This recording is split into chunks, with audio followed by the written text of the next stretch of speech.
क्यों बहती है गंगा भगवान शिव की जटाओं में। पौराणिक कथा। बहुत समय पहले राजा भागीरथ ने अपने पूर्वजों को मुक्ति दिलाने के लिए कठोर तप किया। उनके पूर्वज एक श्राप के कारण भस्म हो गए थे और उन्हें स्वर्ग प्राप्त करने के लिए केवल दिव्य नदी गंगा का पृथ्वी पर अवतरण ही एकमात्र उपाय था।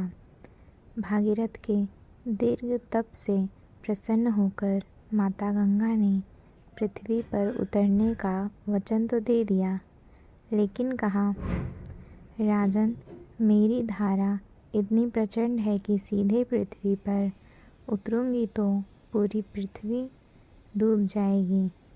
मुझे संभालना किसी के बस में नहीं। भागीरथ चिंतित हो गए। तब उन्हें बताया गया कि केवल भगवान शिव ही गंगा की प्रचंड धारा को झेल सकते हैं। भागीरथ का भोलेनाथ से तप। भागीरथ ने पुनः कठोर तपस्या की और भगवान शिव को प्रसन्न किया। वे बोले, हे महादेव, कृपया कर गंगा के प्रचंड वेग को अपनी जटाओं में रोक कर शांत करें, ताकि वह पृथ्वी को नष्ट न कर सके। भोलेनाथ करुणा से भर उठे और उन्होंने गंगा से कहा, हे देवी, आओ, मैं तुम्हें अपनी जटाओं में धारण कर पृथ्वी की सुरक्षित मार्ग दूंगा। प्रचंड गंगा का शांत होना।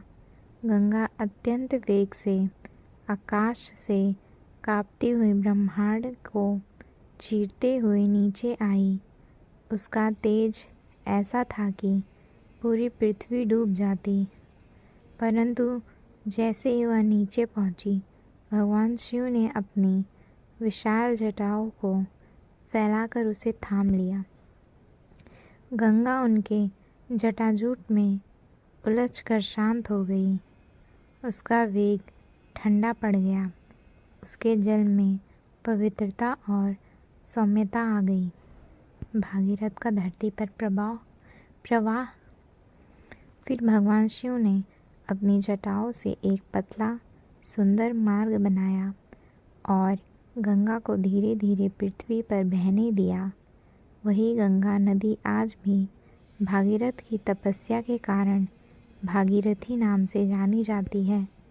गंगा की पवित्र जल ने उनके पूर्वजों को मुक्ति दी और धरती धन्य बन गई। सार। गंगा नदी इसलिए शिव जी के जटाओं से बहती है क्योंकि अगर शिव जी ना होते तो उसका वेग इतना प्रचंड था कि डायरेक्ट पृथ्वी पर गिरने से पृथ्वी नष्ट हो जाती।